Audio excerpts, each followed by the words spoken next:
In this video, I'm going to show you how to mention someone on Instagram story. So please watch the video until the end and follow this tutorial step by step to avoid making mistakes. So let's get started. So the first thing you want to do is to go open your Instagram application.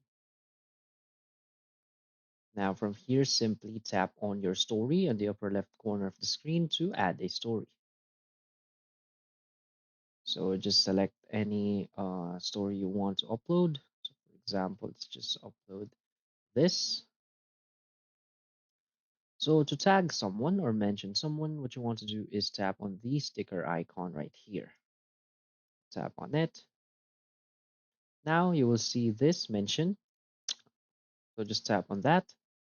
And now simply type the name of that someone you want to tag. And you will see the persons or the people here in the suggestions. So just tap on the people you want to tag. And now you can either move this to anywhere you want. You can also make this big or make it smaller. You can also tap on it to change its design. So that's it. So if you find this video helpful, please hit like and subscribe. Thanks.